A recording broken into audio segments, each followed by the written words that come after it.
Muito boa noite a todos e a todas. Estamos dando início a mais um Diálogo AMSUR, que é desenvolvido pelo Instituto AMSUR, Instituto Sul-Americano para a Cooperação e a Gestão Estratégica de Políticas Públicas, sempre em parceria com o Fórum 21 e também com o portal Rede Estação Democracia. Hoje nós vamos abordar como tema a realização da cúpula dos BRICS, né? O grupo de países Brasil, Rússia, Índia, China e África do Sul, que ocorreu nos dias 22 e 23 de agosto, há 10 dias atrás, ocorreu em Joanesburgo. O BRICS, depois os expositores vão explicar um pouco o seu contexto, tal, mas o BRICS ele se constitui em um grupo de países bastante importantes do ponto de vista da economia, não participantes do chamado G7, e que, apesar da informalidade da organização do BRICS, vem sendo um instrumento de contato entre esses países, entre os governos desses países, para uma série de temas bastante importantes, e isso de maneira crescente. Já se institucionalizou em 2014 o banco desse grupo de países, o novo Banco de Desenvolvimento, conhecido como Banco dos BRICS, e agora na África do Sul esse grupo tomou a decisão de se ampliar, acrescentando mais 6 outros países, 3 deles no Oriente Médio, todos importantes produtores de petróleo, importantes produtores de energia fóssil. É o caso da Arábia Saudita, do Irã e do Emirados Árabes Unidos. 2 países na África, um bem no Oriente, a Etiópia, e o outro, o Egito, também importante produtor petrolífero, e na América do Sul, a Argentina, que vários desses países são, além de importantes produtores de energia, são também importantes produtores de sementes, de grãos ou de carne, de proteína animal. Nós vamos, portanto, abordar o desenvolvimento dessa cúpula, né, da África do Sul, e para fazer isso conosco, nós contaremos com a presença de 2 professores, ambos de Relações Internacionais, ambos estiveram presentes na África do Sul, em atividades paralelas, e eles explicam isso. O professor Javier Vadell, que é professor de Relações Internacionais da PUC Minas, e a professora Marta Fernandes, que também é professora de Relações Internacionais na PUC, mas na PUC do Rio, PUC Rio de Janeiro. Eu vou pedir para o Vicente Trevas, que é o presidente do Instituto ANSUR, que faça a abertura dos nossos trabalhos, dando as boas-vindas aos nossos expositores e aos demais participantes. Mas antes de passar para o Vicente, eu quero solicitar a todas as pessoas que nos assistem pelo YouTube que se inscrevam no nosso canal Instituto AMSUR, que também deem o seu like, né, que curtam, porque isso amplifica a penetração do canal, e havendo interesse da parte sua de ser informado ou informada das atividades desenvolvidas pelo nosso instituto, eu peço também que clique sobre o sininho. Passo para o Vicente Trevas. Vicente, com você, por favor. Muito boa noite, Granado. Muito boa noite a todas e todos. E um especial agradecimento ao professor Javier e a professora Marta, que vão, nesta sessão dos Diálogos da MISU, nos ajudar a compreender um acontecimento que, do nosso ponto de vista do Instituto, é um acontecimento estratégico ocorrido recentemente na cena internacional, né? E é importante as contribuições dos professores, do professor e da professora, para nos ajudar a entender com muita objetividade, né, o que sinaliza, né, a cúpula e, mais ainda, o que significa esta abertura, o BRICS Plus, né, como uma inflexão dessa agregação muito importante, né? E para nós é essencial as considerações dos nossos professores, porque a leitura do que aconteceu na África do Sul é uma leitura que está sendo politicamente e ideologicamente e geopoliticamente disputada, né? Se nós acompanhamos tanto a mídia internacional como a nacional, nós vamos ver que cada um quer tentar é, definir o que aconteceu, ou seja, oferecer a sua versão, né? E, portanto, nós temos de fazer o esforço de, além das versões jornalísticas, das versões dos interesses imediatos, e compreender, né, justamente este movimento, né? É, e claro que nós temos algumas referências para compreender, né, o que aconteceu na África do Sul. Uma delas é a própria declaração, né? Uma declaração importante, uma declaração longa, formada por 24 pontos, né? E que na sua introdução já tenta caracterizar esta agregação, né? Quando chama atenção para o que o texto afirma como sendo os três pilares da trajetória dos BRICS, ou seja, uma cooperação política e de segurança, uma cooperação econômica e financeira, uma cooperação cultural e o que eles chamam intercultural, mas no contexto de inserir numa agenda da paz e numa agenda de um novo sistema internacional, né? E, portanto, isso se dá num contexto conjuntural da geopolítica muito forte, né? Tendo em vista o que está acontecendo hoje na conjuntura mundial, né? E, portanto, para nós, queremos ouvir com muita atenção, né? E, a partir dos relatos, das análises dos professores, abrir um diálogo para um movimento que reputamos estratégicos por todas as considerações, né? Então, nesse sentido, muito grato aos professores, à professora e ao professor, e devolvo a palavra à condução dos trabalhos ao nosso vice-presidente, Antônio Granado. Granado, é com você. Muito obrigado, Vicente. Bom, então, sem demoras, eu passo imediatamente ao professor Javier, com você. Bom, boa noite a todos e todas mais uma vez, de maneira formal agora. Muito obrigado pelo convite, Antônio, Vicente também, né, e todo o grupo. E uma honra estar com a colega amiga Marta, da PUC Rio. Eu acho que é a primeira vez que participamos juntos, né, na live, Marta. Mas tomara que seja mais.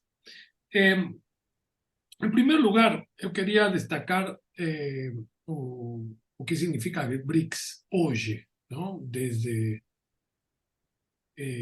essa invenção da Goldman Sachs, do Jim O'Neill.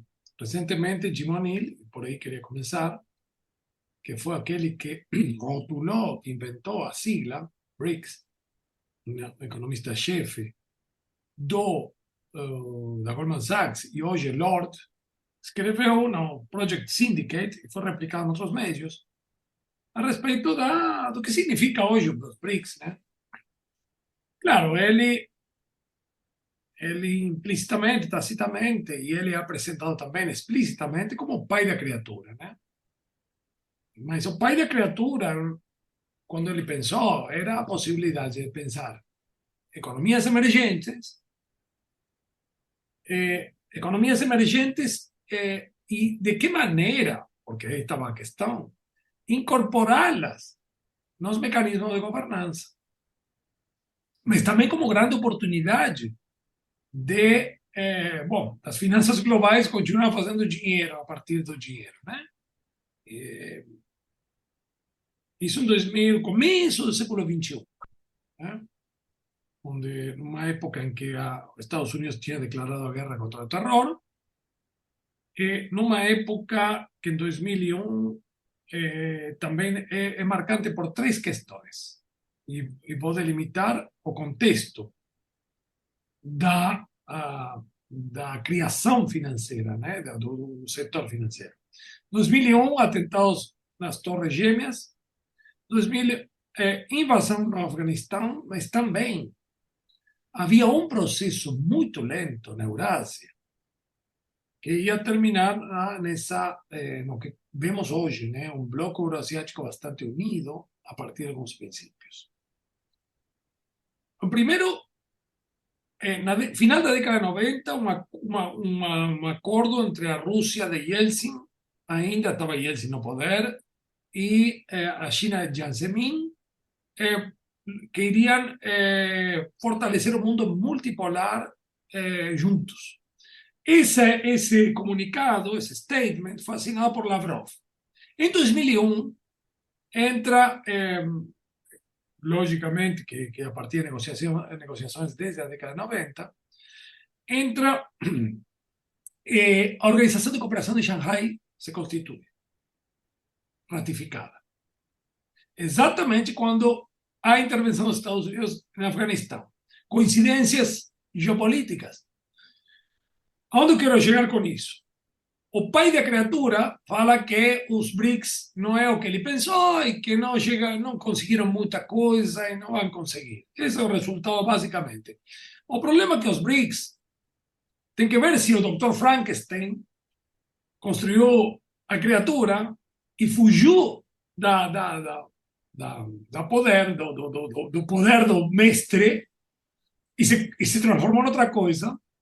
Essa é uma leitura.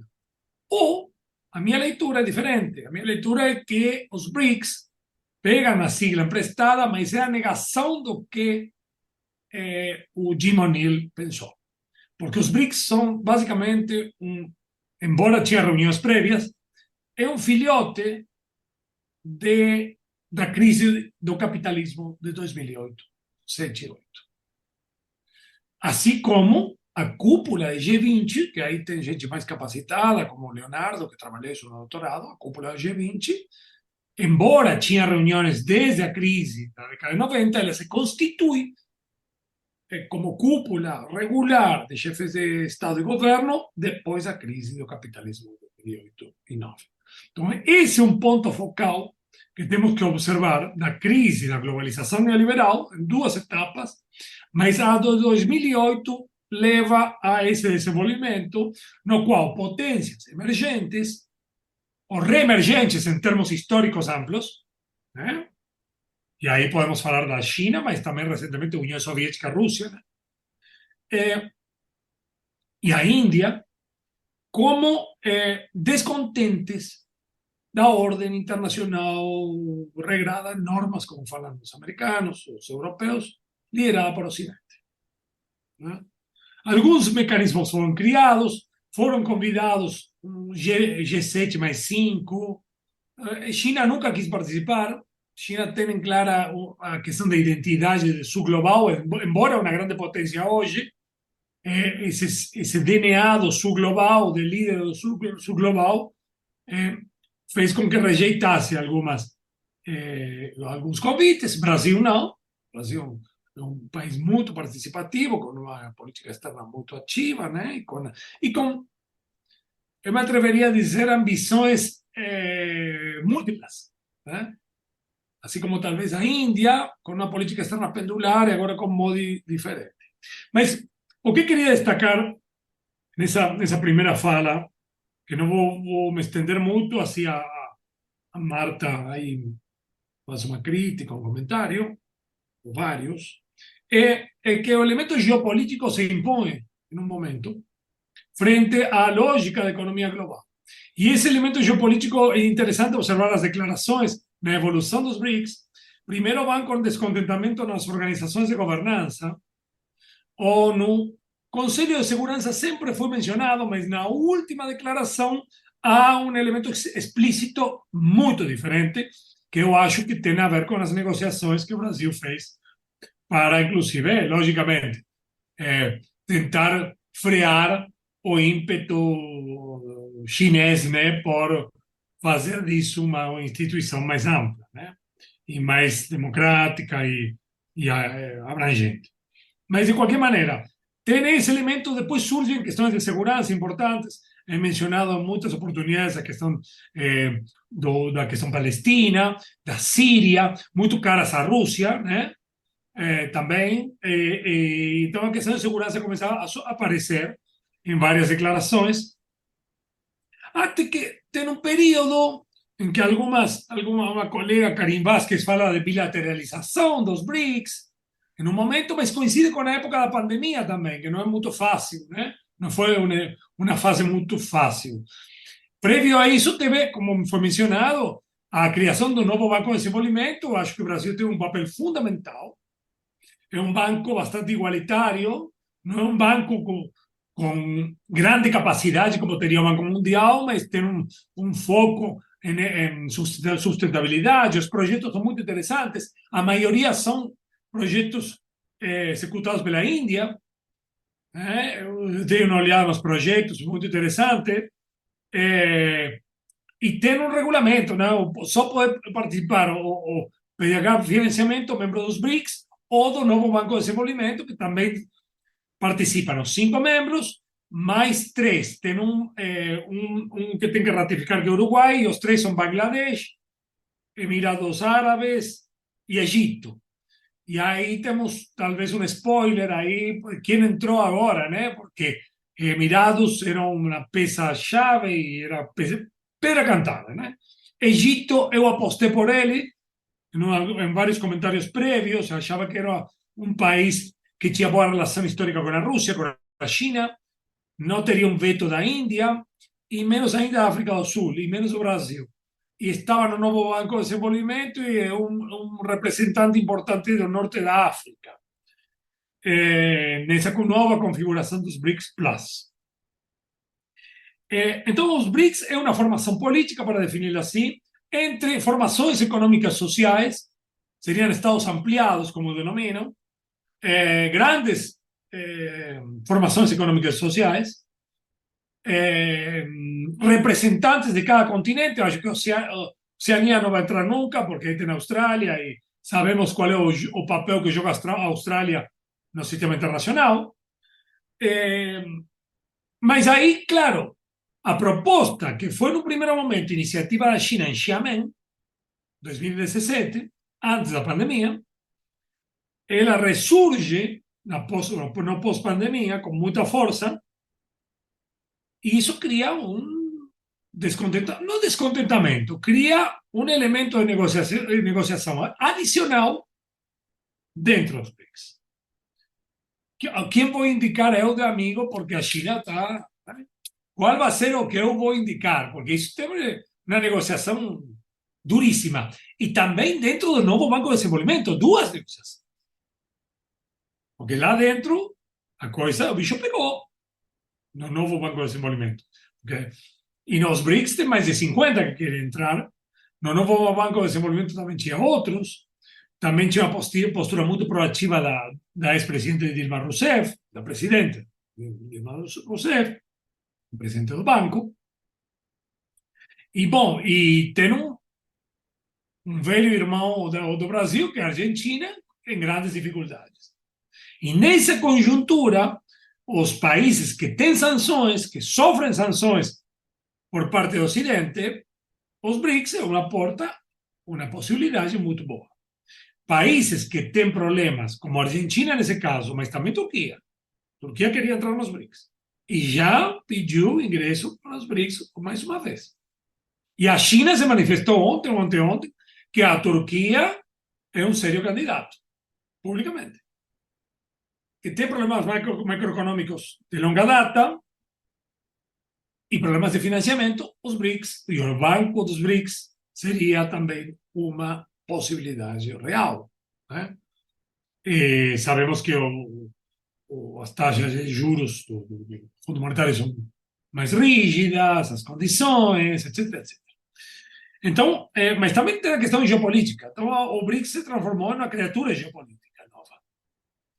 E desde meu ponto de vista, a partir de um surgimento de uma nova ordem global. O que acontece aqui? Eu li um artigo da Marta e vou depois passar a palavra para ela.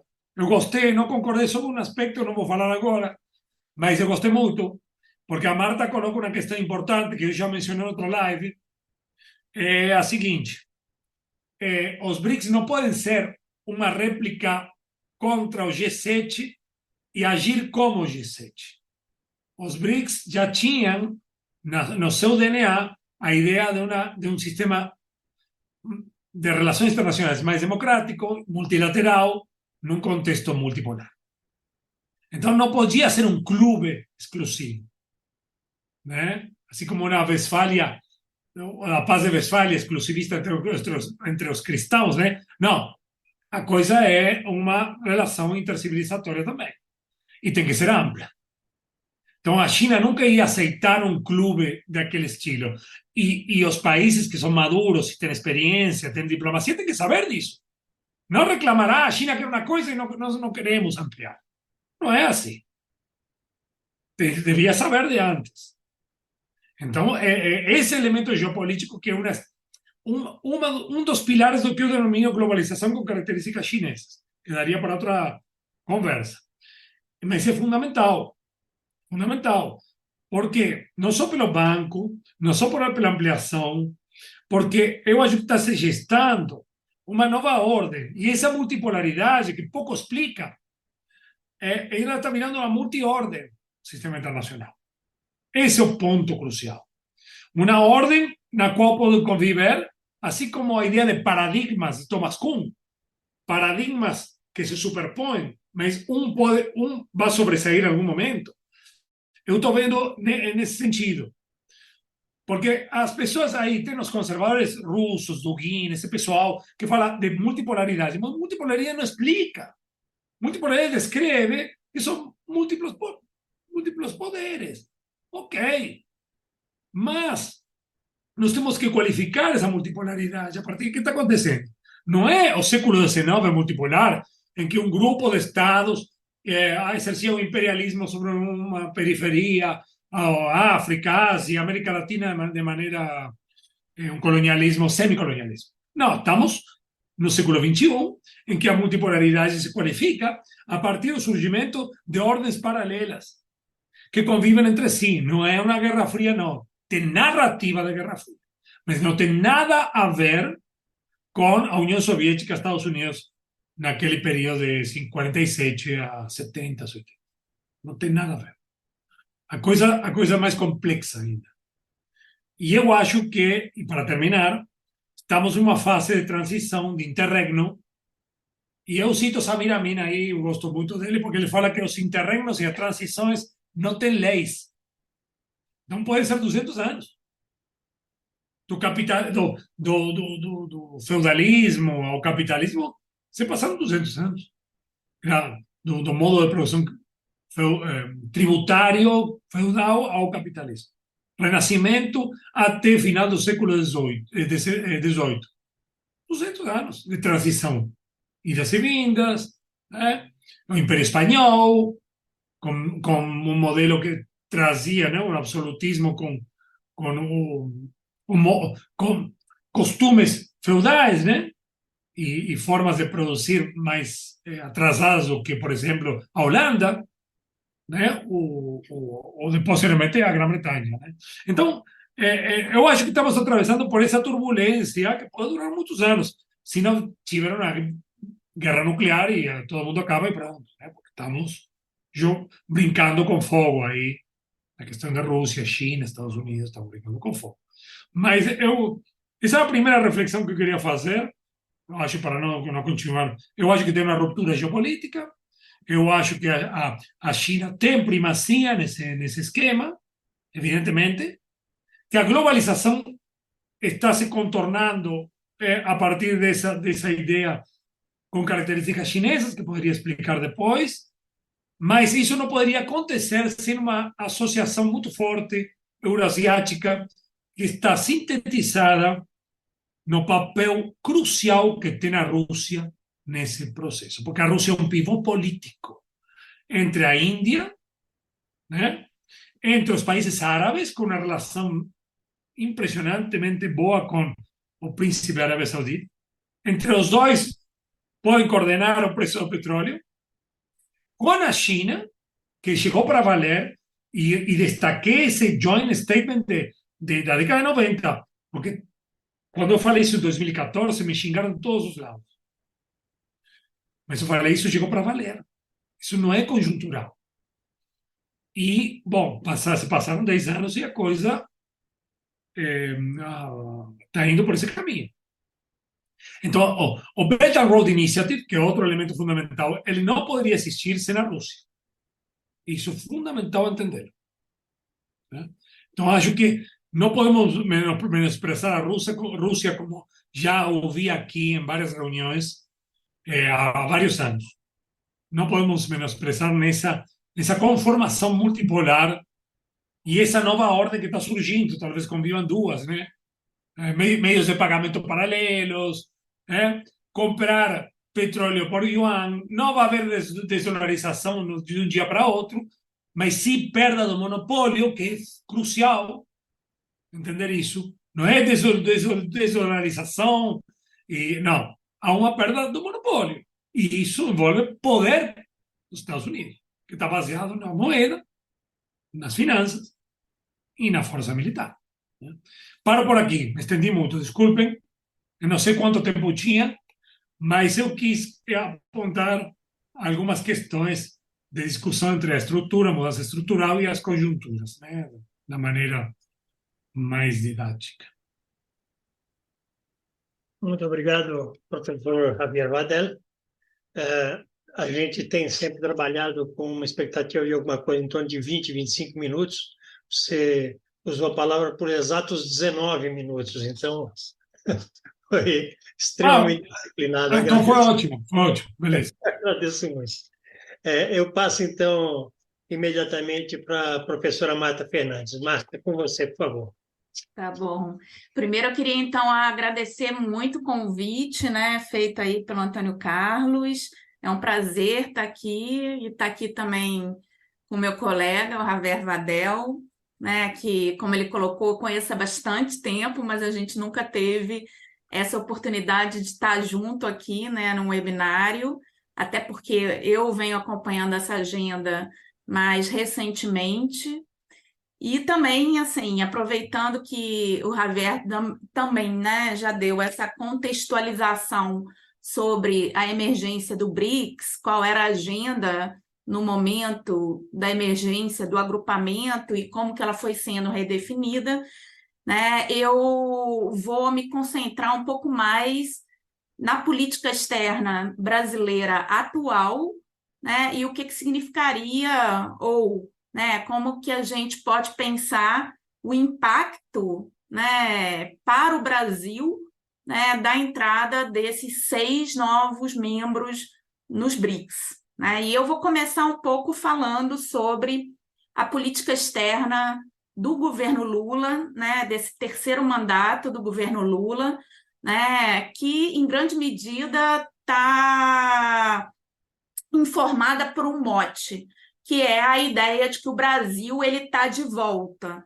Né? E, nesse sentido, tentando fazer um contraponto, né, ao que a gente poderia chamar uma antipolítica externa do governo Bolsonaro, né, que deixou aí uma dívida em relação às organizações internacionais em torno de 5 bilhões de dólares, inclusive, né, também em relação ao Banco dos BRICS.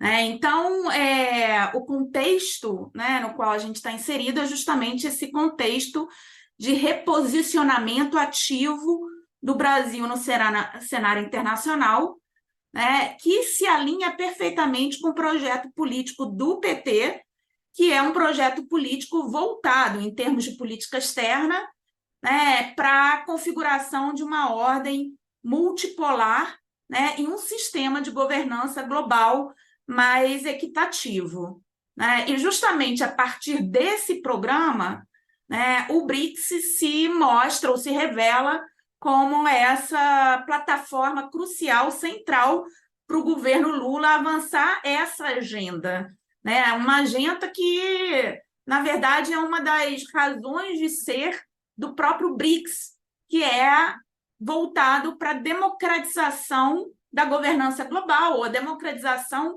do processo decisório internacional, né? Seja, né, vamos dizer assim, na governança mais econômica das instituições Bretton Woods, FMI, Banco Mundial, seja, como o próprio Javier já apontou, né, em instâncias como o Conselho de Segurança da ONU, né? Então, de alguma forma, né, o posicionamento do Brasil no âmbito do BRICS, né, essa revigoração, né, tem a ver com um projeto político estruturante, né, no sentido de alguma forma, contribuir para um mundo menos desigual, né, e menos excludente, né?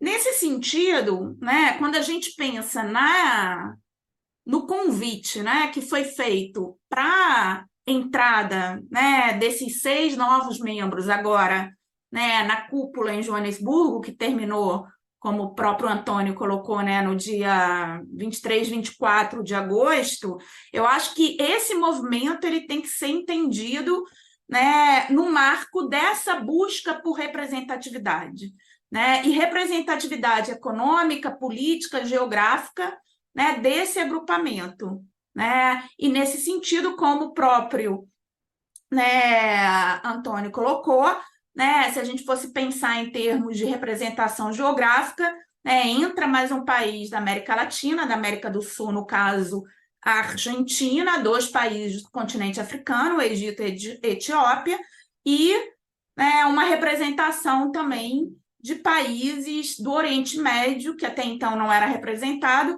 e grandes produtores de petróleo, que é o caso do Irã, da Arábia Saudita e dos Emirados Árabes, né? E uma questão que a gente pode levantar aqui, né, é de alguma forma que esses países eles entram ou eles são convidados, porque a entrada formal só vai se dar de fato, né, no começo do ano que vem, né, em janeiro, antes que os próprios critérios para a entrada de novos membros fosse estabelecido, né? Então, isso, de alguma forma, indica que houve uma aceleração, né? Ou seja, eles entram e, nos próximos 6 meses, vão ser discutidos, né, os critérios. Então, indica, né, que havia uma certa pressa para a inclusão desses membros.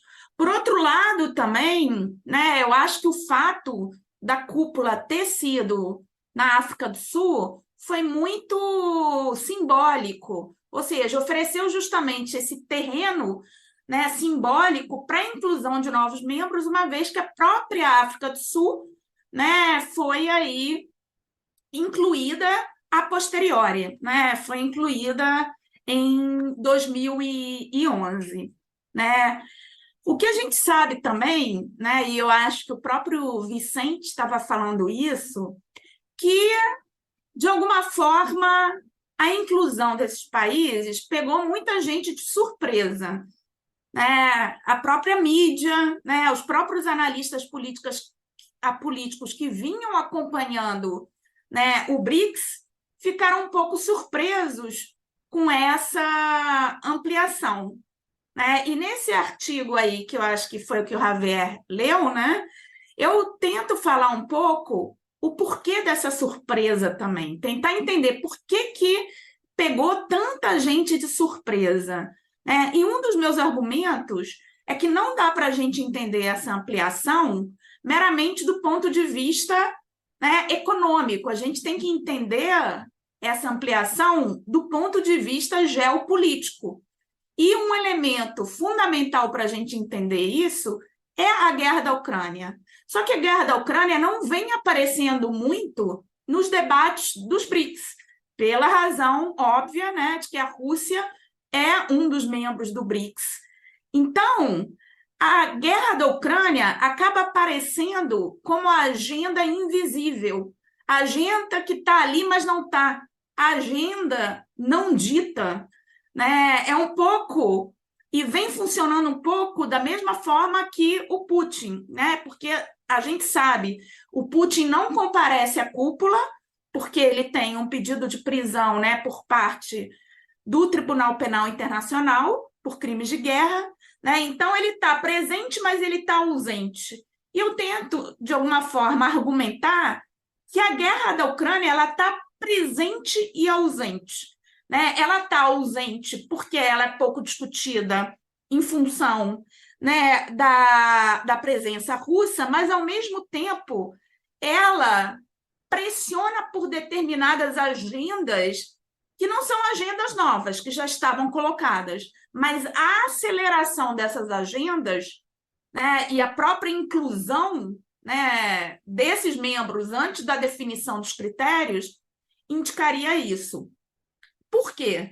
Porque, com a guerra da Ucrânia, a Rússia se vê isolada diplomaticamente, né? A gente tem o acirramento das tensões entre, né, Estados Unidos e China, que já vinha de antes, né, e que, inclusive, né, como o próprio Javier colocou, né, eu também discordo, mas que vinha sendo, né, sobretudo pelo Ocidente, definida como uma nova Guerra Fria, né, a tal da Guerra Fria 2.0, e nesse contexto, tanto Rússia quanto China, né, necessitam de aliados geopolíticos, de aliados estratégicos, visando balancear, né, o poder dos Estados Unidos e do bloco ocidental. Ou seja, né, nesse contexto, né, se torna necessário justamente, né, a busca de novos aliados para contribuir para uma nova correlação de forças no sistema internacional. Então, também não dá para a gente entender essa agenda sem levar em consideração a própria, vamos dizer assim, as próprias relações de poder no âmbito do próprio agrupamento. Ou seja, né, a gente verifica, né, vamos dizer assim, intrabloco, né, também, né, uma relação de poder, seja no âmbito econômico, seja no âmbito político, né? O Javier, inclusive, pode falar um pouco mais sobre isso, mas nas próprias relações, né, econômicas, por exemplo, né, entre Brasil e China, né, que em grande medida reproduz, né, uma divisão de trabalho, né, tradicional, com o Brasil, né, exportando, sobretudo, produtos primários, né, por exemplo, a soja e minério de ferro, enquanto a China, né, exportando aí produtos de alta tecnologia. Então, você tem, dentro do bloco também, uma relação de poder. E essa relação de poder, em grande medida, explica, né, como que, né, a China, que traz essa agenda com força da ampliação, consegue, de alguma forma, concretizá-la. Não quer dizer que essa agenda também não seja do Brasil, né? O que eu estou querendo colocar aqui é que a velocidade com a qual, né, ela foi concretizada, de alguma forma, nos diz alguma coisa, né? E nos diz algo que tem uma relação com, vamos dizer assim, como o poder está distribuído no âmbito do próprio agrupamento. Porque, se a gente for pensar, o Brasil, por princípio, defende, né, um bloco mais inclusivo, né? E a gente sabe que o próprio Lula se manifestou publicamente a favor da ampliação, com a inclusão, por exemplo, da Argentina, né, do Emirados Árabes, né? E também isso estava na agenda, né, do próprio Celso Amorim, né, o secretário aí especial de Assuntos Internacionais. Mas, por outro lado, a gente sabe o quanto que a diplomacia brasileira estava um tanto quanto cautelosa e hesitante em relação a essa ampliação. É como se tivesse aí, vamos dizer assim, uma disputa burocrática, né? Porque, ao mesmo tempo, né, que o Lula e o Amorim, né, pareciam defender mais enfaticamente a ampliação, a diplomacia ela era um pouco mais cautelosa, né? E eu cheguei a escutar alguns pronunciamentos de diplomatas que temiam, né, uma ampliação, vamos dizer assim, muito alargada dos BRICS, que pudesse, de alguma forma, retirar o protagonismo, o peso que o Brasil tem no âmbito dos BRICS, e que virasse um grande plus, né?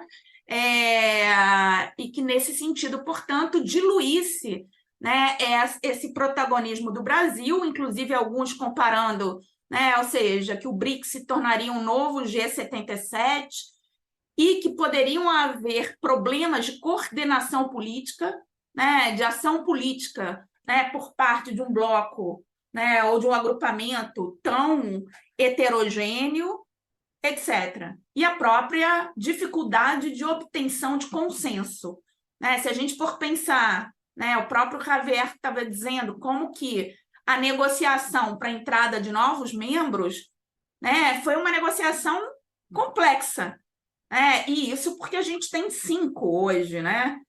Agora, imagina se tivesse 10, 15, né? Então, se falava muito, né, dessa dificuldade de obtenção de consenso caso o número de integrantes aumentasse.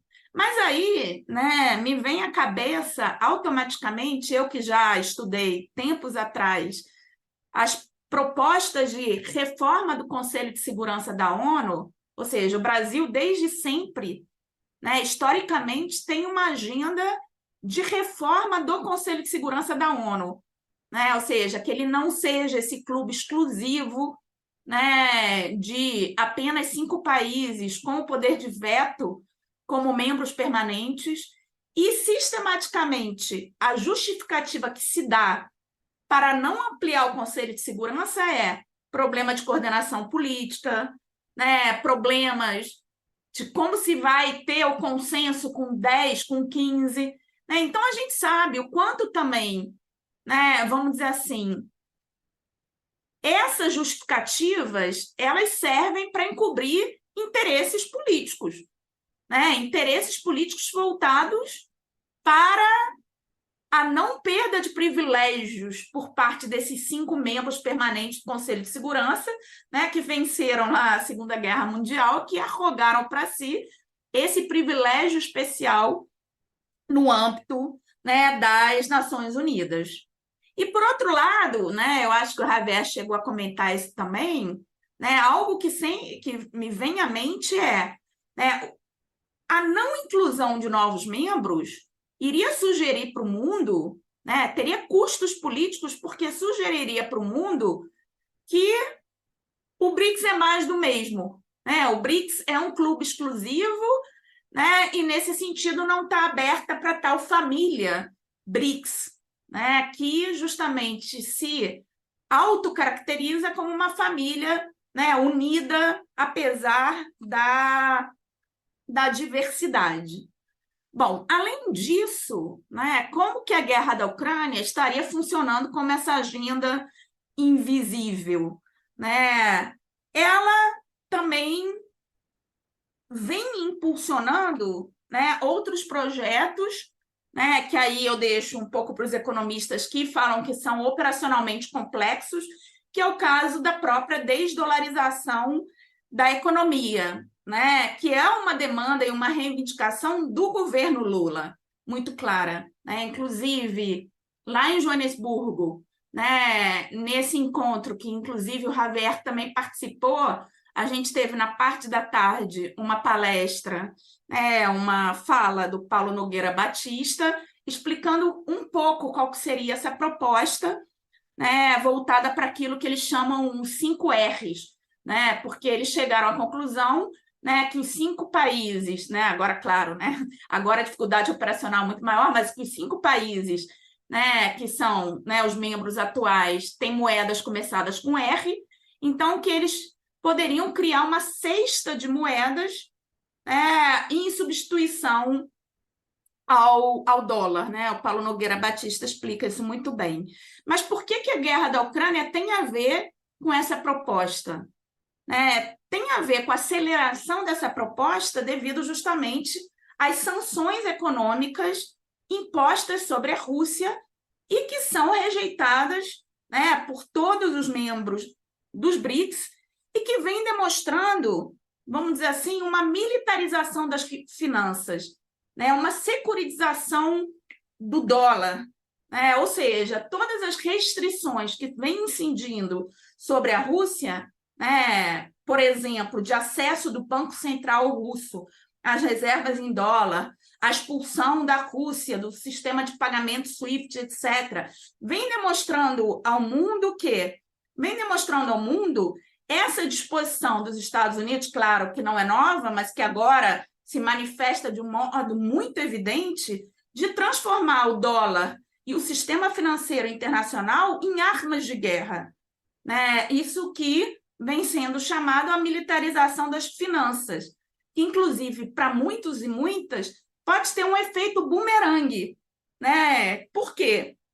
Porque pode levar a uma perda da confiança, né, nessa moeda que é hegemônica, né, que estrutura o sistema financeiro internacional desde o fim da Segunda Guerra Mundial.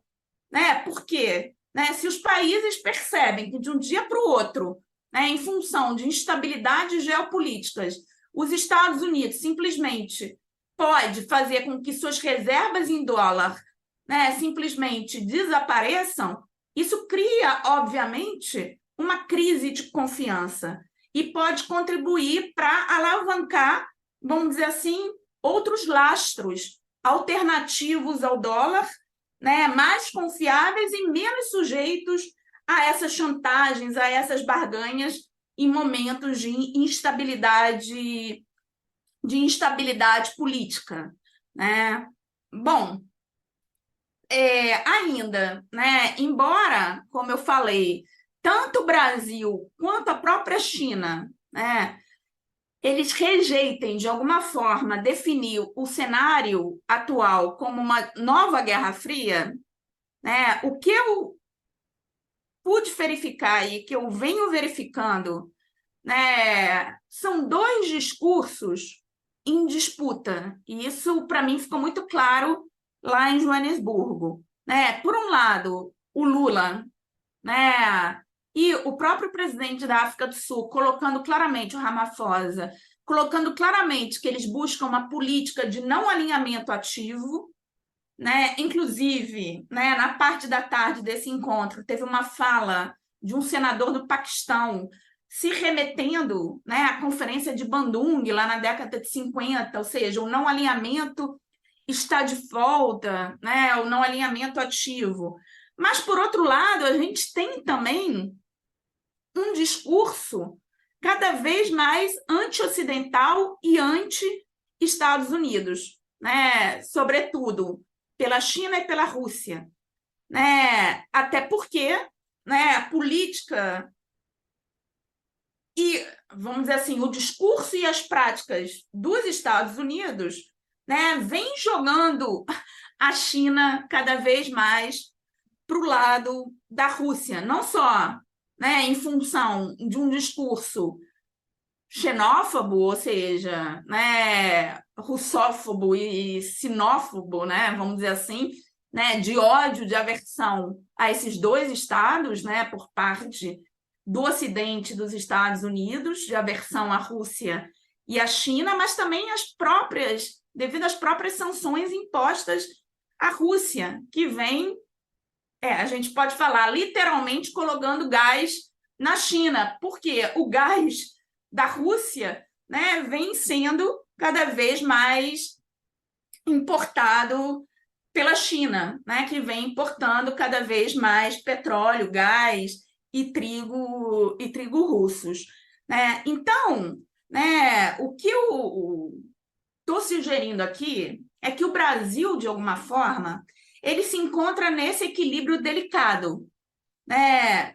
Por um lado, o Brasil claramente apoia a ampliação dos Estados-membros dos BRICS, a desdolarização da economia e está do lado de um movimento sistêmico, né? Um movimento do sistema em direção a forças centrífugas, né? Da multipolaridade, onde haveria vários centros de poder. Mas a gente sabe que em situações de instabilidade política, sistemas multipolares tendem a se enrijecer, tendem a se bipolarizar, né? E nesse sentido, eu acho que o Brasil tem, de alguma forma, uma tarefa muito importante aí, que é de oferecer ou de tentar abrir esse espaço dialógico, né, para não fechar a política, né, abrir espaços de política de articulação multilateral para os países do sul global tentarem atuar com relativa autonomia em relação aos grandes centros de poder, né? E também cobrando coerência, né, da própria China e da própria Rússia.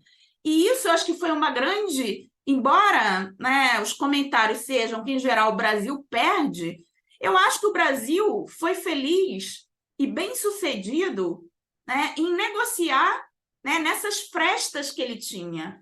Por que ele faz? Ele fala, vamos democratizar o sistema de governança internacional? Vamos. A gente está a favor de novos membros. Mas vamos também, então, democratizar o Conselho de Segurança da ONU? E ele foi muito feliz em cobrar essa coerência, né? E justamente conseguiu com que, na declaração final da cúpula, tivesse ali presente, né, vamos dizer assim, um apoio explícito por parte de todos os membros dos BRICS e, consequentemente, da China e da Rússia, que são membros permanentes do Conselho, né, a favor da reforma do Conselho, da democratização e da inclusão de membros como o Brasil, mas também está colocado Índia e África do Sul, né? Então, nesse sentido, né, o Brasil consegue, né, colocar uma agenda sua, que é uma agenda histórica. E tem mais, né, porque muito vem sendo dito do déficit democrático que acompanha o BRICS e, sobretudo, agora com a entrada desses novos países. Se a gente for pegar o discurso brasileiro de política externa, o Brasil é um dos países que vem insistindo mais no que eu estou chamando de transversalização da democracia. Ou seja, a democracia ela tem que ser pensada de forma, vamos dizer assim, holística, combinada. Não dá para levar a cabo democracia só no plano internacional ou só no plano doméstico. Ou seja, o que vale para dentro dos estados vale para a governança global também. E essa foi uma das principais denúncias feitas pela diplomacia brasileira, pela política externa brasileira, em relação ao próprio comportamento dos Estados Unidos. Ou seja, demonstrando o quão hipócrita era esse comportamento, uma vez que as instituições financeiras internacionais impunham uma série de condicionalidades aos estados, ou seja, se os estados não demonstrassem padrões, normas de boa governança, ou se desviassem das normas democráticas, né, eles não receberiam, portanto, fundos, empréstimos dessas instituições financeiras, e também, né, denunciando os Estados Unidos por eles imporem esses princípios democráticos por meio de meios altamente violentos e antidemocráticos, né? E também, de alguma forma, né, mostrando a hipocrisia dos Estados Unidos fazerem uma cruzada a favor da democracia, enquanto, né, não defendiam a democratização do sistema de governança global, do sistema financeiro internacional, da ONU, etc. Né? Então, se vocês lerem a declaração final da cúpula, eu sinto que o Brasil teve uma importância em negociar a abertura de um espaço para colocar a temática dos direitos humanos e da democracia, e sublinhando a importância, eu não me lembro exatamente qual é o número na declaração, mas que sublinha a importância da implementação da democracia tanto no nível nacional quanto no nível global. E só para finalizar, que já me alertaram aqui sobre o meu tempo, né, algo que eu acho que vale a pena enfatizar é a importância de disputar esses termos, né, por dentro, né? Ou seja, disputar esses termos, né, a partir de um diálogo mais horizontal e multilateral, e não deixar que a definição de democracia, por exemplo, continue sendo pautada, né, a partir de uma imposição de uma potência hegemônica, e que esse termo esteja desacoplado, por exemplo, da luta no enfrentamento das desigualdades. E eu acho que esse é um ponto importante, né? Ou seja, o governo Lula tem trazido a temática da desigualdade e tentado mostrar o quão transversal ela é. Não dá para a gente falar em democracia, não dá para a gente falar em questão climática, crise climática, não dá para falar em saúde global, né, sem falar em desigualdade, né? E desigualdade de todas as ordens, econômica, social, política, racial, né, de gênero, etc, etc. E por aqui eu fico. Obrigada. Muito obrigado, Marta. Eu acho que as duas falas foram falas complementares e foram falas bastante importantes.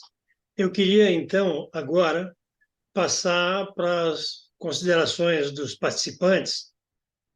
Enquanto as pessoas se inscrevem, eu queria levantar já a primeira questão. Eu acho que a Marta já abordou parte do meu questionamento, no que diz respeito à questão dos BRICS do ponto de vista da política externa brasileira, né?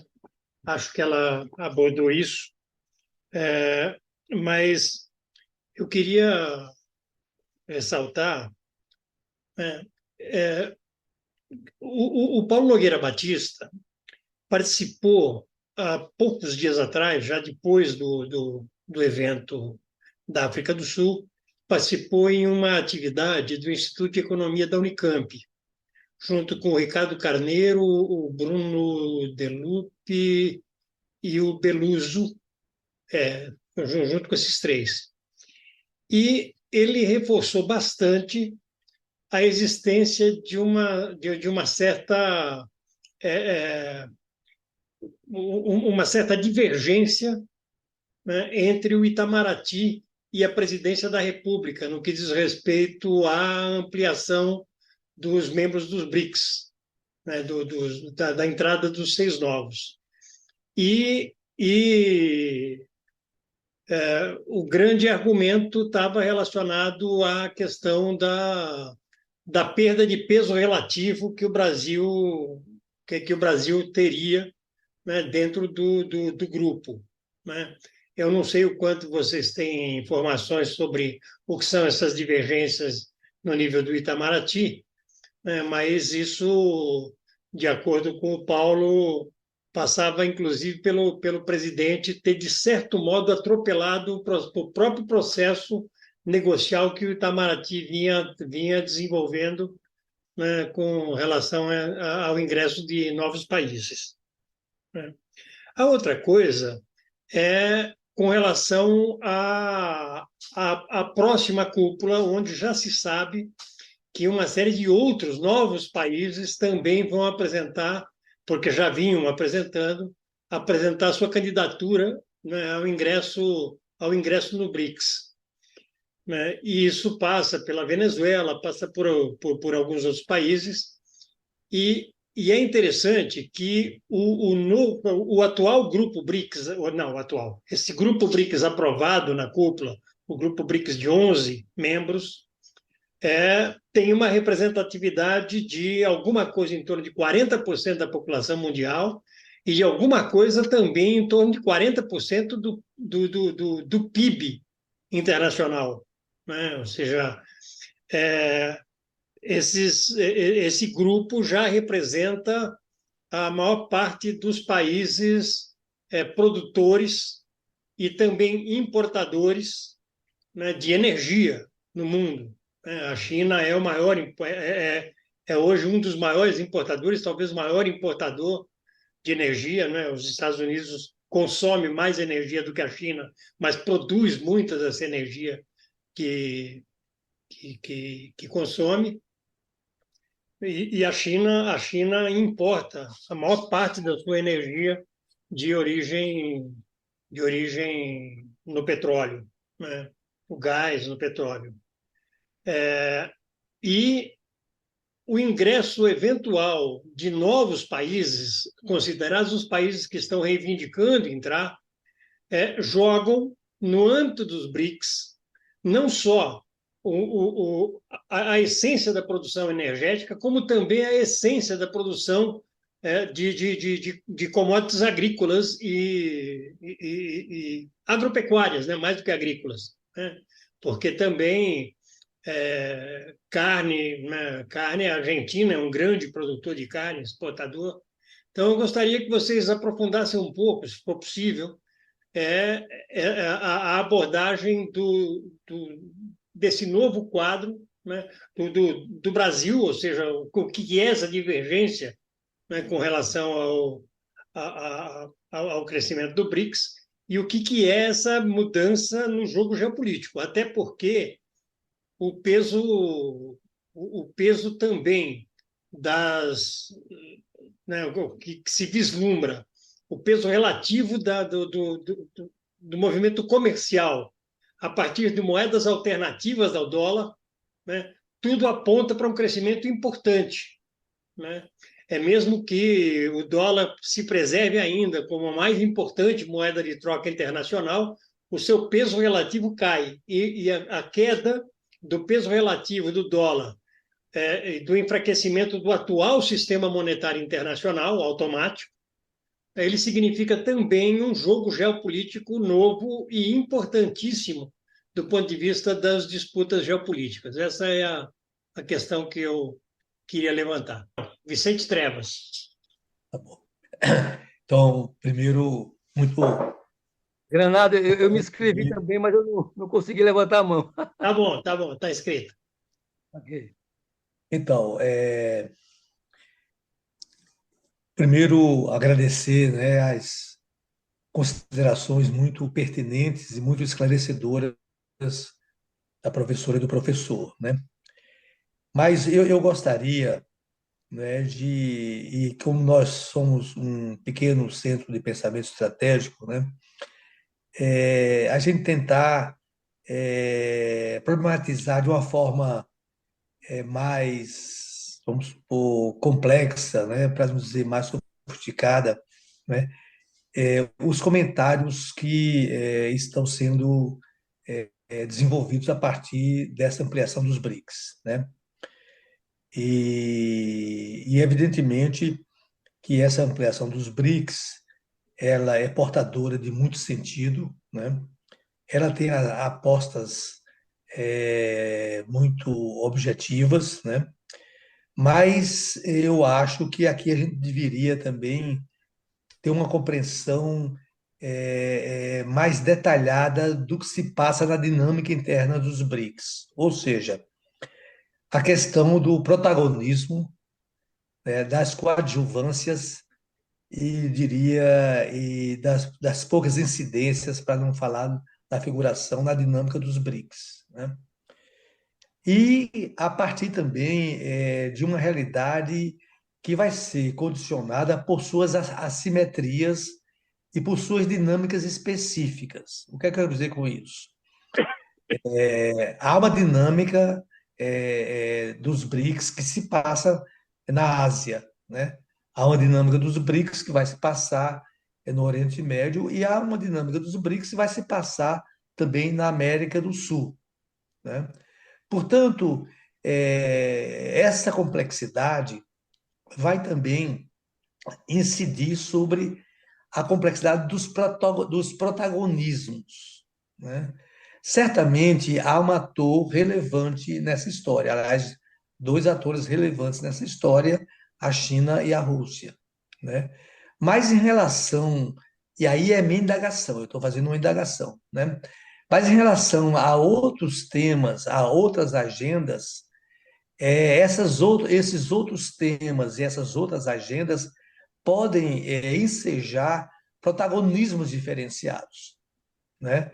Ou seja, eu vejo que nós vamos ter de entender, ou buscar entender, a dinâmica dos BRICS, né, nessa realidade de muita complexidade. Por exemplo, né, a China. A China, nas suas relações bilaterais, e aqui falando em relação ao Brasil, à Argentina, e à própria América do Sul, hoje é uma grande presença, né? Em termos de investimentos e em termos de comércio internacional, né? A grande questão é se essa presença ela vai dialogar e vai interagir com agendas da região, como é o nosso caso da integração sul-americana, né? Agendas da região, como é o nosso caso, a retomada da industrialização ou da reindustrialização.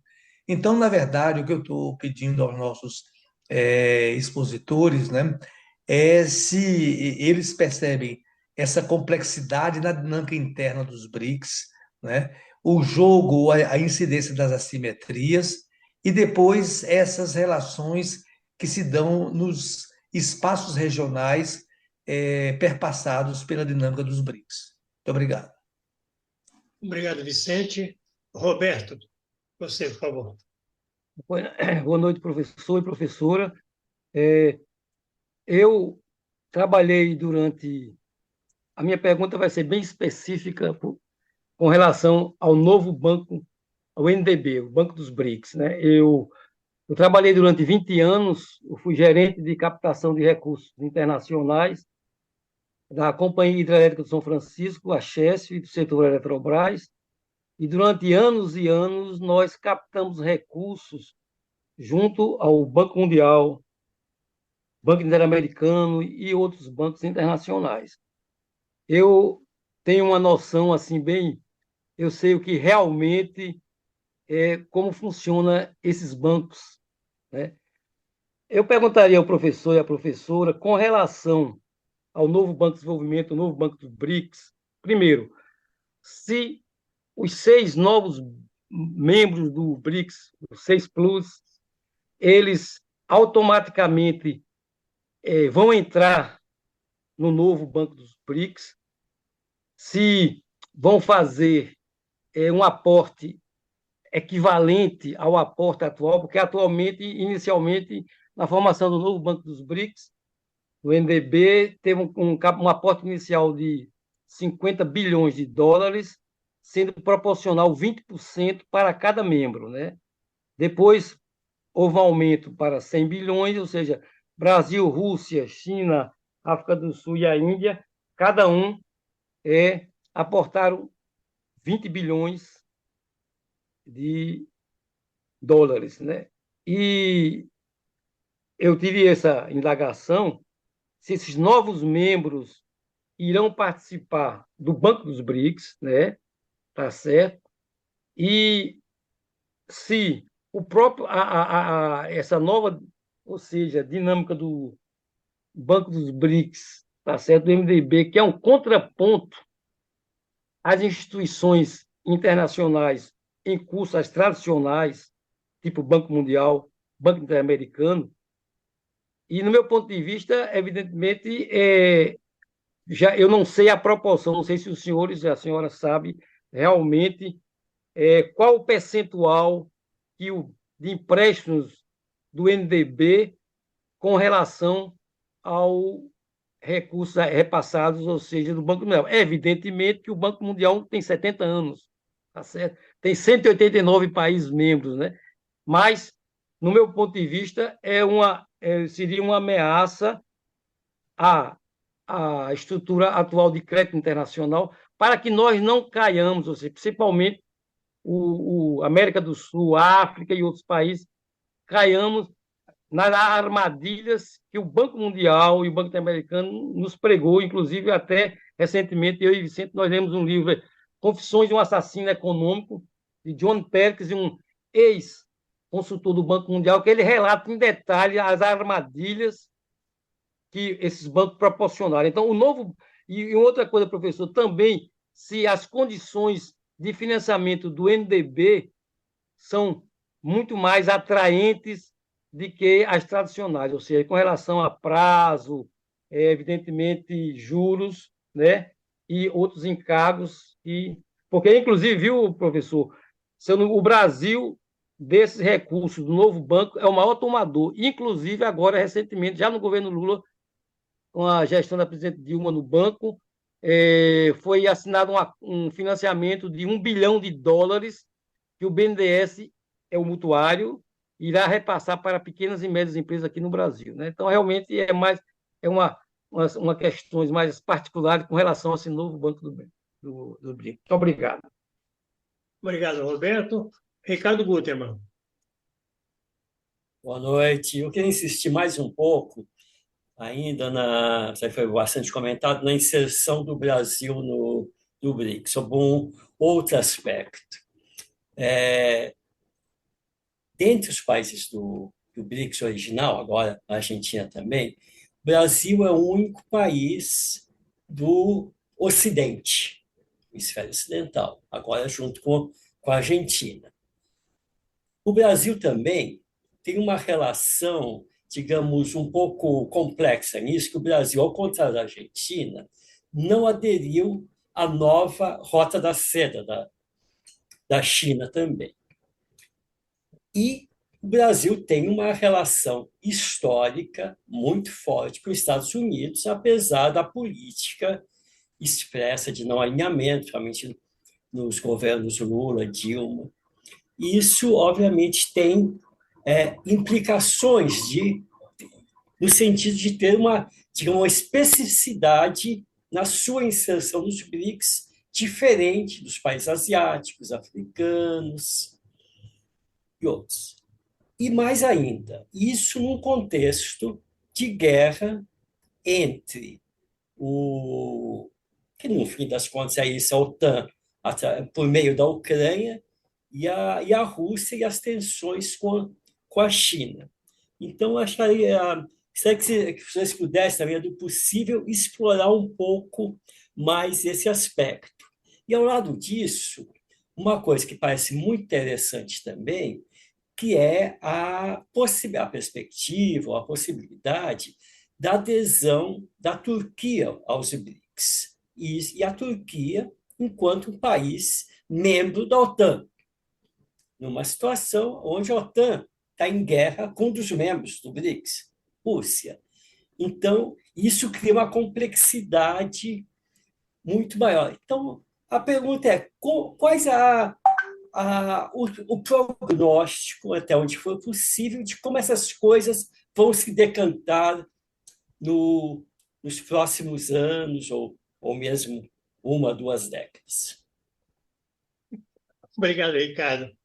Você me lembra o Guimarães Rosa, que viver é muito perigoso. Exatamente. Bom, eu devolvo, então, imediatamente para o Javier Waldemar. Javier, com você, por favor, já para a sua fala final. Sim, estou baixando aí. Obrigado. Bom, são perguntas muito pertinentes, muito importantes, né?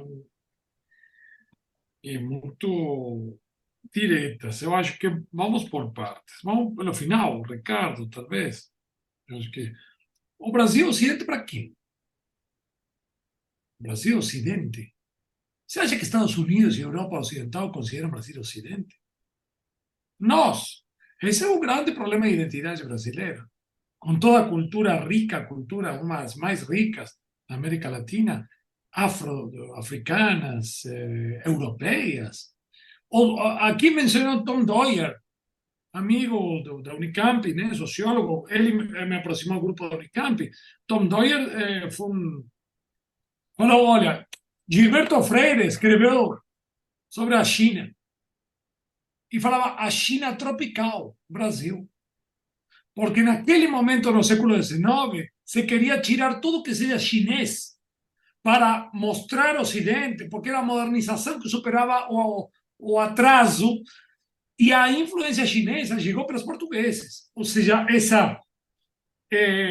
aquele Ocidente mais subdesenvolvido, mais perdido aí, né, no canto, com uma visão cosmopolita.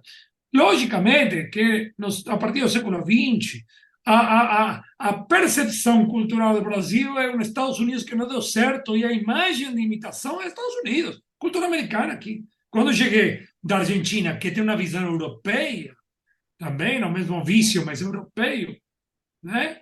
Inclusive o presidente Alberto Fernandes, quando foi na Europa, como se fosse par, né? Europa ou China? Europa. Né? Essa questão bem portenha, mais do que a Argentina, né?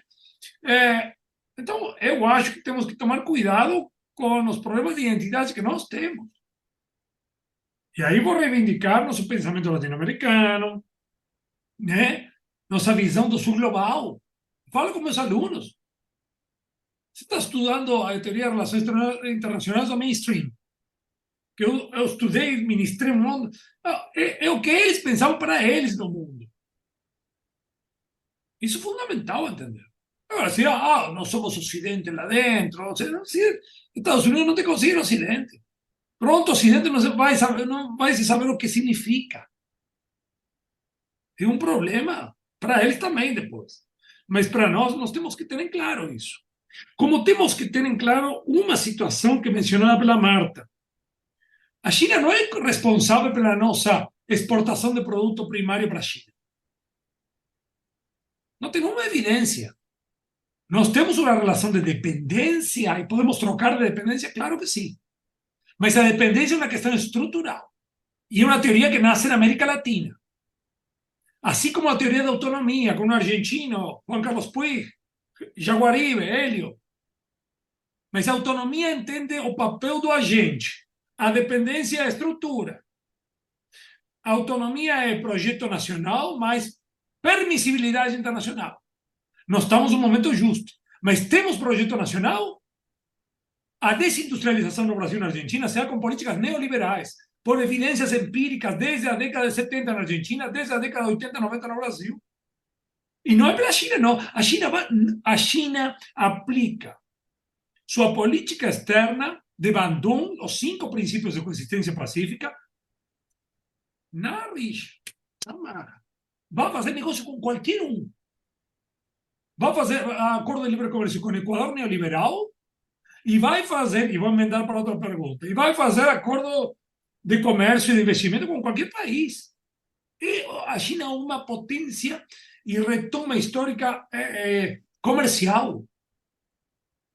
Se a gente não entender esse processo, vamos fazer diagnóstico errado. Vamos fazer um diagnóstico de apendicite e um câncer. Ou como fazem os americanos, né? Espirra a China é câncer terminal, né? Está sempre em colapso, desde a década de 90. O Partido Comunista vai acabar. Então, a gente tem que filtrar, o papel nosso é filtrar, analisar, evidência. Então, a lei Candir, aqui no Brasil, a lei que favorece a exportação de commodities, é a China que impôs. A China não tem uma evidência de obstaculizar um processo de desenvolvimento e industrialização autônomo. Eu discuto isso e debato com qualquer um. Vietnã é um problema, um rival estratégico da China nessa região. O comércio e investimento é impressionante, a transferência tecnológica é impressionante. A primeira fábrica de ônibus elétricos na África, em Uganda. Procurem aí qualquer site, em qualquer Google aí da vida, Kira Motors. Quem fabrica as baterias desse ônibus feito na Uganda?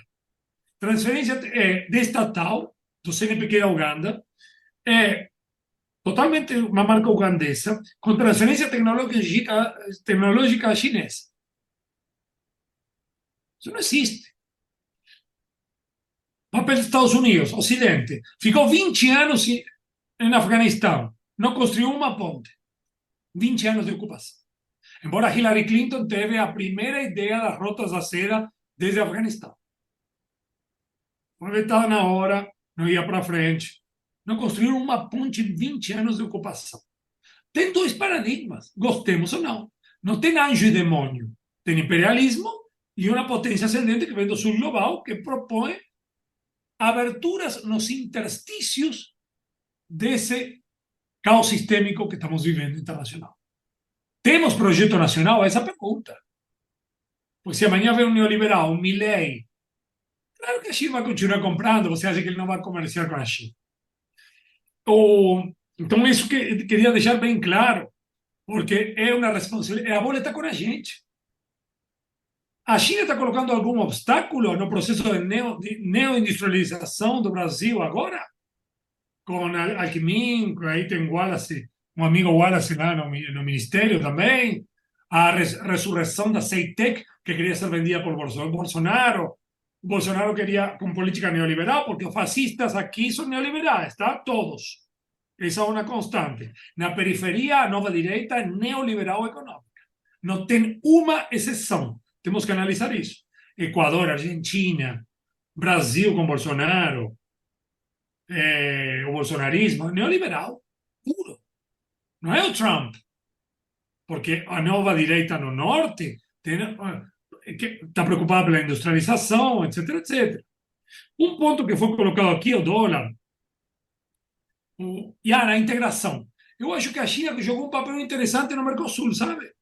Porque ela se negou a assinar acordo de livre comércio com o Uruguai. Mas tem que entender, não é bondade. Falou, não, prefiro fazer um acordo com o Mercosul, mas ele está olhando no Paraguai. Porque o Paraguai reconhece Taiwan. Então é um jogo sofisticado. Mas ele tem uma matéria que notícia que fala que a China se recusou a fazer acordo com que o governo agora de direita do Uruguai queria fechar, né, um acordo com a China. Estados Unidos está numa encruzilhada muito grande por duas razões. Eu acho. Não é um processo de desdolarização gradual, que acho que isso vem sendo uma evolução, né, que vai acontecer. Mas Estados Unidos há muito tempo não é mais um fornecedor de bens públicos internacionais. Estados Unidos não está na vanguarda tecnológica já de 5G, por exemplo. Estados Unidos não é um investidor em infraestrutura em nossos países. Estados Unidos não é mais um ator confiável para os países asiáticos. A Arábia Saudita, que tem muita experiência nisso, já reconheceu isso. Não vai brigar com os Estados Unidos. Mas é impressionante o jogo. Já acertou venda de petróleo em troca de yuan. Já aceitou a mediação da China para aproximar com o Irã. Trabalho impressionante da diplomacia chinesa de tirar o chapéu. Por 2 anos trabalharam nisso. E prepararam o terreno para o BRICS. O exemplo, Irã não confia mais há muito tempo nos Estados Unidos porque fecharam um acordo com Obama, assinou todo o Conselho de Segurança. Ok. Chegou Trump e falou: isso não vale mais. Acabou. E quem fizer comércio com o Irã, dos europeus aliados meus, vai receber sanções. E tentaram criar um mecanismo de pagamento alternativo ao SWIFT, França, Alemanha, naquele momento, e Estados Unidos falou: não, Nina, não vamos fazer isso, não. Então, não é confiável. Muda de governo amanhã outro Trump e muda totalmente a política externa. A China está se mostrando confiável frente a esse panorama. Gostemos ou não. Até a mesma Rússia. Gostemos ou não. Então, esse é um ponto. O segundo ponto, tem mais 2 pontos que eu queria destacar. Se mencionou o novo banco do BRICS, são estruturas diferentes, né? BRICS é uma coisa, novo banco de desenvolvimento é outra. A ampliação de um não significa ampliação do outro. Embora pertencer aos BRICS facilitaria a Argentina obter créditos do novo banco de desenvolvimento. Então, por isso era importante a Argentina entrar em algum deles. Tá? Então, agora, nesse momento, no novo banco dos BRICS, que têm juros mais baratos do que, estou vendo aqui a tabela, do e condições melhores do que o Fundo Monetário, inclusive, aqui tem uma tabela que posso depois enviar para colocar no chat, porque mostra como o Fundo Monetário se transforma numa armadilha de dívida e é muito pior do que qualquer outro crédito, seja de banco chinês, seja de Qatar, seja do novo Banco de Desenvolvimento, etc, etc. Eu estou trabalhando no Banco Asiático de Investimentos em Infraestrutura com Samuel, ou seja, a tese do Samuel. E, evidentemente, ele é mais tradicionalista, é outra alternativa também, muito interessante, mas a China está criando várias, não é uma em cima da outra. Na última reunião da Organização de Cooperação de Xangai, a China propõe a criação de um Banco de Desenvolvimento da Organização de Cooperação de Xangai. Ainda não foi aprovado, mas vai ser, com certeza. Não é só porque a visão chinesa de desenvolvimento se parece muito à nossa tradição. A segurança está muito ligada ao desenvolvimento, que é uma tradição brasileira, argentina, desde Previs, Furtado. E a integração. Nós temos que explorar isso. Então, essa questão do banco, basicamente as condições são melhores, tem os dados aqui, vou mandar o link. Agora eles têm 18, mais ou menos 0,5, 0,4% cada um, porque Emirados, Egito e Bangladesh têm 1, e pouco cada um. Mas os 5 fundadores, eles têm 18, eram 20, exatamente, como foi mencionado. E finalmente, África. Eu discordo da Marta num ponto de isolamento da Rússia.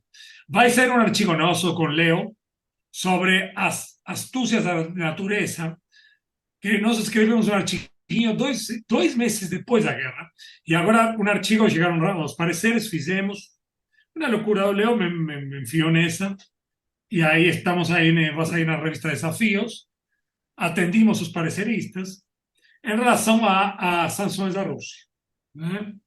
Em todo esse processo. Sabe que eu acho que a África viu uma grande oportunidade, não só o BRICS, como a guerra da Ucrânia. Concordo com a Marta em que a Ucrânia é o elemento oculto. E às vezes o que não se fala é mais importante do que se fala. Mas a Ucrânia jogou um papel para a África de catalisador. Os países africanos estão fechados com a Rússia. Vem a Rússia como um elemento positivo. Não é o fato casual de que os países ex-colônias francesas estão se revelando agora. Porque criar uma nova frente de combate da OTAN é mortal. Já está levando uma paulada lá na Ucrânia. E abrir outra na África significaria 2 coisas, simbolicamente. Não pode mais falar mal da Rússia. Estou intervindo aqui. Ok? Já fizeram isso na Líbia, destruíram um país, no Iraque, mas agora a Rússia está mostrando, vai intervir. Vamos ver. Segundo, não tem fôlego para intervir. Tem que usar um proxy. O proxy está sendo desmanchado na África Ocidental, porque os países estão se rebelando. Gabão, agora o último foi Gabão. Então, esses países confiam, sim. Foi um sucesso. Sinceramente, a segunda cúpula Rússia-África foi um sucesso. Aqui não se deu bola, ninguém noticiou isso. Eu segui isso. Foi um sucesso. Inclusive com perdão de dívida, com investimentos e por aí vai.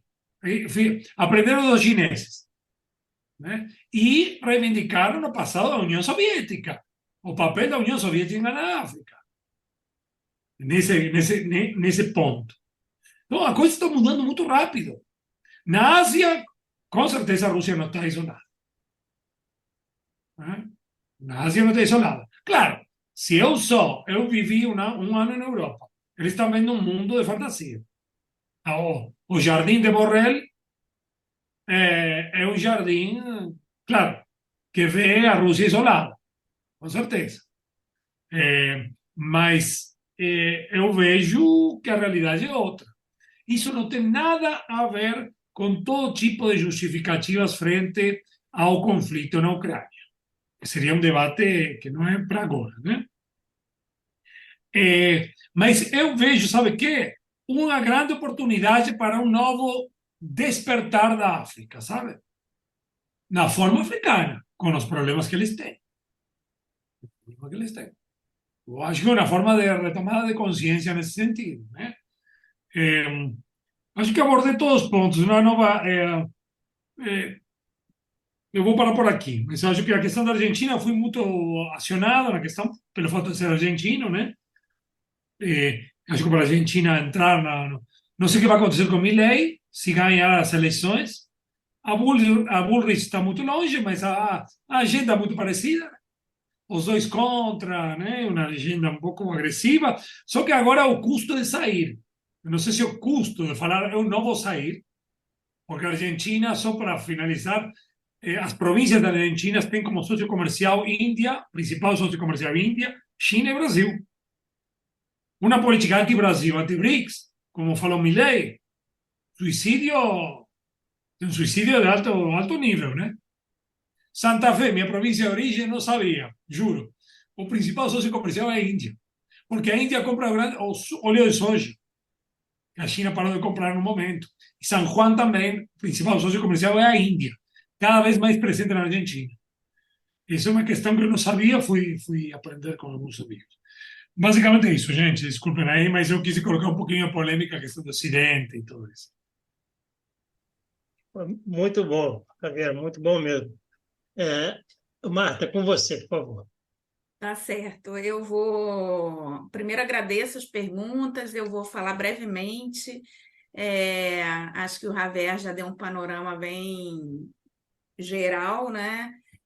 Começando pela última pergunta aí do Ricardo, né? Eu acho que, e puxando o que o Antônio falou, né, sobre viver perigosamente, eu acho que é isso, eu acho que o que eu busquei trazer um pouco é esse equilíbrio delicado, né, no qual o Brasil se encontra, porque, ao mesmo tempo, é um dos poucos que, de fato, não é visto como uma ameaça, né, para os Estados Unidos, e acho que ele vem capitalizando um pouco isso também, né, tentando manter essa equidistância, né, entre os centros de poder.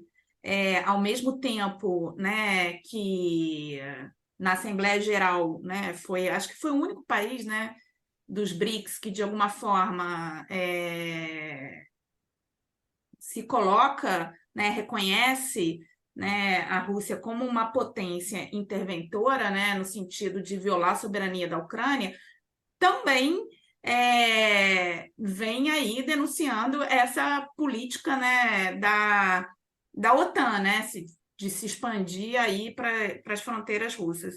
Então, eu acho que assim, a política externa do governo Lula tenta, de alguma forma, vamos dizer assim, extrair vantagens dos dois lados, porque se reúne com Biden para discutir, né, o fundo da Amazônia, inclusive depois das tentativas de golpe do 8 de janeiro, conta com esse apoio imediato, né, do presidente Biden, porque também, né, o próprio presidente vislumbra, né, os perigos, ou seja, vê no Brasil, né, o que pode vir a acontecer aí, que aconteceu no passado nos Estados Unidos com também as tentativas de golpe e o que podem acontecer nas próximas eleições norte-americanas. Mas então eu acho que, de alguma forma, né, para o Brasil é interessante se colocar nessa posição, até porque se ele quiser, né, negociar de fato, né, muitos vão dizer não tem recursos de poder, não tem capital político para isso, mas enfim,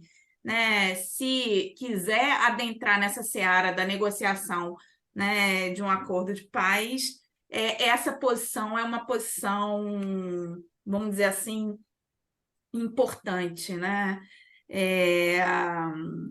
Também eu fiquei pensando, quando eu falo, né, que a guerra da Ucrânia é essa agenda invisível, E aí eu fiquei pensando naquela frase do Lula, né, que é a frase sobre a seletividade, né, da atuação internacional, né, ou seja, tanto os holofotes para a questão da Ucrânia, enquanto a questão do Iêmen, ela é secundarizada, né, e ninguém fala sobre ela, a maior crise humanitária aí. E aí eu fiquei pensando, e se a questão do Iêmen, né, fosse colocada aí, né, como uma agenda importante, né? E aí me veio à tona o que Javier falou, né?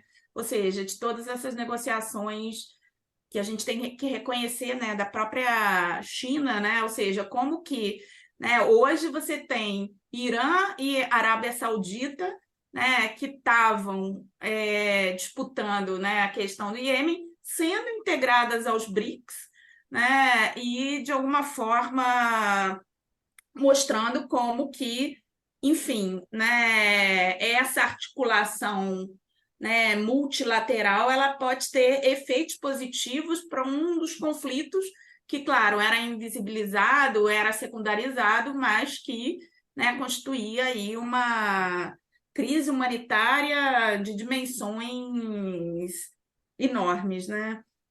Bom, a outra questão em relação à questão da Argentina, quer dizer, o Javier já colocou aí, né, que não necessariamente os novos membros entram automaticamente para o banco, né, de desenvolvimento, para o Banco dos BRICS, são questões diferentes, né? Mas o que vem sendo falado muito e que eu venho acompanhando é como que, né, a Argentina pode se beneficiar e pode ser o primeiro teste, porque para além do Banco dos BRICS, né, também foi criado, né, o acordo de reservas contingente, né, em que justamente, né, os países membros dos BRICS aportam, né, reservas que seriam disponíveis justamente para países, né, em situação de crise econômica, o quanto que, né, a entrada da Argentina também pode se beneficiar aí desse acordo, né?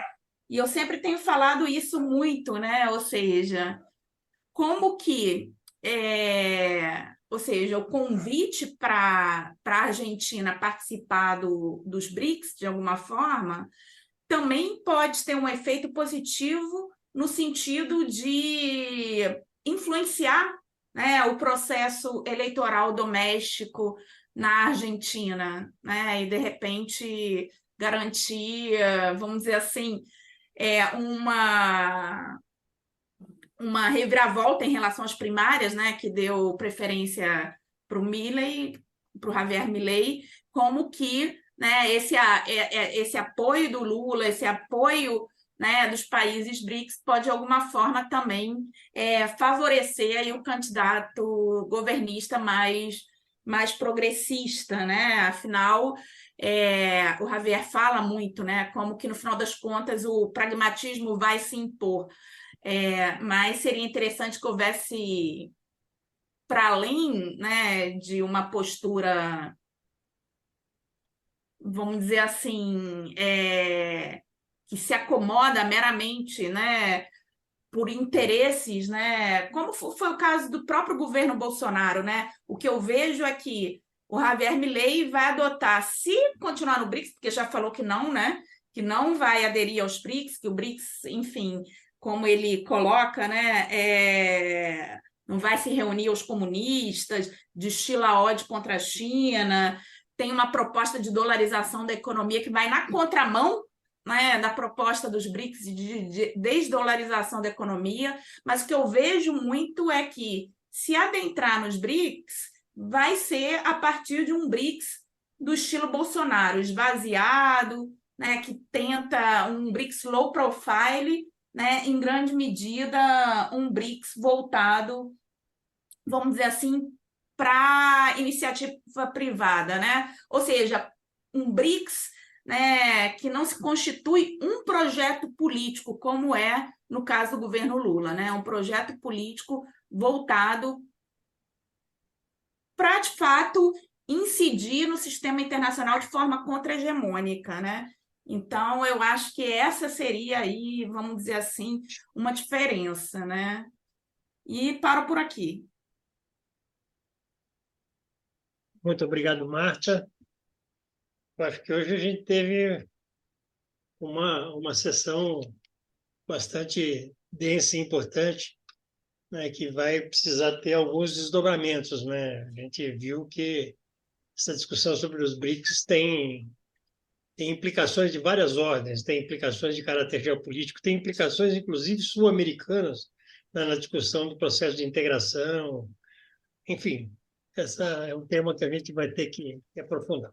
Eu vou pedir, então, agradecendo muito ao Javier, agradecendo muito a Marta, eu vou pedir, então, para o Vicente para fazer a fala final. Vicente, com você, por favor. Obrigado, Granado. Aí renovo os nossos agradecimentos à professora Marta Fernandes, ao professor Javier Vardel, né? E do nosso ponto de vista, do nosso instituto, eu acho que hoje foi uma sessão muito positiva, porque não só compartilhamos informações, análises, mas produziu em todos nós a necessidade de desenvolver uma reflexão profunda sobre uma agenda que é estratégica para os nossos países, né, e para os nossos povos, né? Então, eu acho que a gente está no bom caminho, né? Eu acho que foi importante também as considerações da professora Marta Fernandes, revelando os movimentos do nosso país, do nosso presidente Lula, né? E certamente nós vamos ter desdobramentos, né? Porque o resultado das eleições na Argentina, a própria cúpula que vai ser da Federação Russa, tudo isso vai sinalizar novos avanços, né? E novas possibilidades, e também a reação, né, da potência hegemônica em declínio e os seus aliados, né? Nós vimos declarações aí do presidente Macron sobre, né, a cúpula da África, da África do Sul, ou seja, é um tema que se impõe, né, na conjuntura mundial, né? Ou seja, apesar das nossas versões locais internas muito pobres, né, mas essa é uma questão que tem centralidade e por isso agradecemos a oportunidade de refletir sobre elas. Então, uma boa noite a todos e a próxima semana continuaremos com novas agendas.